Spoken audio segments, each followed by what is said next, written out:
Gajapati police द्वारा अंतरराज्य छिनताई लुटेरा गिरफ। गजपति जिल्लार विभिन्न थाना अंचल में गत एक वर्ष ऊर्ध्व समय है चोरी व छिनताई घटना वृद्धि पाइबारे लागिथिला, जहाकु नै पुलिस को नाकेदम हेबाकु पडुथला। किंतु पुलिस चोरी व छिनताई घटना रे थिबा दुर्बृत्त माननकु धरिबा पाई निजर उद्यम जारी रखिथिला। तार परिणाम स्वरूप गजपति जिला पुलिस को जड़े अंतरराज्य छिनताई करुवा दुर्बृत्त को गिरफ करने सह ता निकटरू बहु सुना अलंकार जबत करिबारे सफल होइछि। गजपति जिला आरक्षी अधीक्षक जतीन्द्र कुमार पंडा पारलाखेमुंडी आदर्श थाना रे अनुष्ठित होइथिबा एक सांबादिक सम्मेलन रे गणमाध्यम को सूचना प्रदान करिसेंति। गिरफ होइथिबा छिनताई दुर्बृत्त जनक हेउछि आंध्रर श्रीकाकुलम जिला मंजुषा थाना अंतर्गत संडीपुरी ग्रामर उपालुरी नवीन कुमार। ताठारु पुलिस मोट 73.15 ग्राम ओजनर विभिन्न सुना अलंकार समेत गोटे मोबाइल फोन व AP30 GN9699 नंबर विशिष्ट हीरो ग्लैमर बाइक सह हेलमेट जबत करिछि। से व तार परिवार वर्ग किछि दिन हेला पारलाखेमुंडी सहरर बड़ ब्राह्मण साइडे रही लुगा व्यवसाय करुछि। उपालुरी नवीन कुमार जिल्लार 5 गोटी छिनताई घटना रे संपृक्त रहिछि।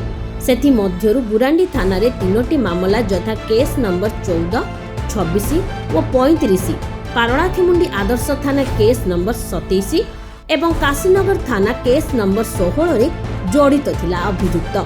विशेष करी महिला तथा वृद्धों को टार्गेट करी निछाटिया स्थान मानकरे हेलमेट पिंधि बाइक रे पीछा करी चलंता गाड़ी रु सुना अलंकार झांपी ने चंपट मारुथुला।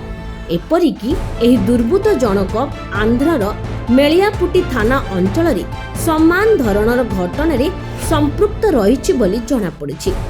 सेथि निमंते मेलियापुटी थाना पुलिस पारलाखेमुंडी आदर्श थाना को आसीथिबार जणा पड़िछि।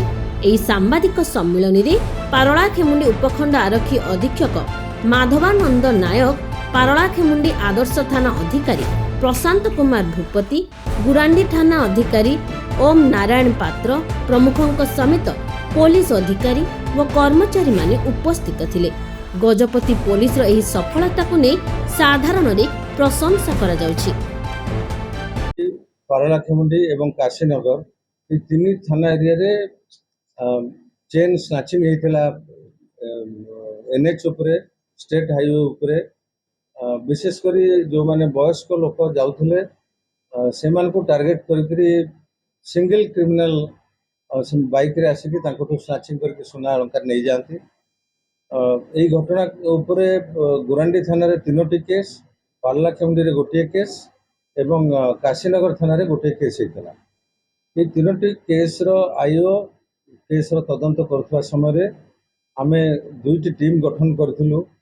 जेहेतु सबु केस रे मोडस ऑपरेंडी एका प्रकार थिला, तेणु आमे गुरांडी थाना आईआईसी तत्वावधान रे गोटे टीम एवं पारलाखेमुंडी आईआईसी तत्वावधान रे आ गोटे टीम गठन करूँ। या व्यतीत साइबर सेल तांको टाइम टू टाइम सहायता दिया जाउथला।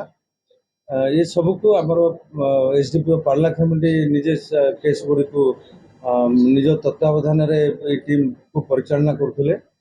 शेष रे आमे आमर पड़ोसी राज्य मंडासा थाना एरिया रो गाँव रो उपालुरी नवीन कुमार ये घटना रे इन्वॉल्व थिबार आमे जानिबा को पाइलु। से पारलाखेमुंडी रे प्राय गत 2 वर्ष हबो निजर जने विवाहिता भौणी सहित गोटे घर भड़ा नेकी रहिसंती एवं छोट लुगा दुकान करके व्यापार करुछंती। तांको ए घटना रे आमे जानिबा को पाइलु तांकर इन्वॉल्वमेंट। तापर तांको गिरफ कलु एवं गिरफ कला परे से ए जो 5टी केस रहिछि गुरांडी रो 3टी, पारलाखेमुंडी रो गोटे एवं काशीनगर थाना रो गोटे, ए 5टी केस रे स्नाचिंग करथिबा समस्त सुना अलंकार तांकर निज भौणी पाखरे से रखिथिले।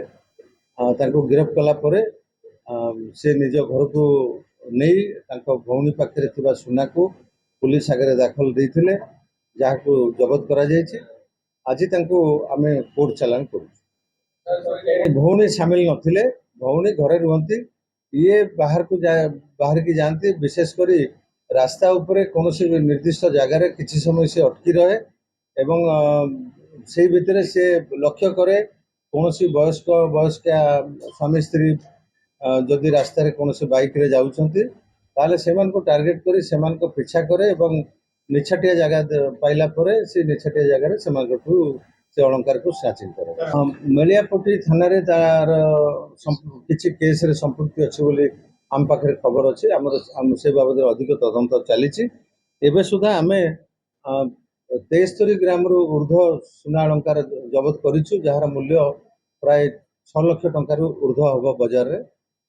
ସେ ସବୁକୁ ଆପଣମାନଙ୍କୁ ଡିସପ୍ଲେ କରିବାକୁ ଦେଇଥିଲୁ, ଆପଣ ଦେଖିଛନ୍ତି। ଆଜି ଆମେ ସେ ଗିରଫ ଆସାମୀକୁ କୋର୍ଟ ଚାଲାଣ କରୁ।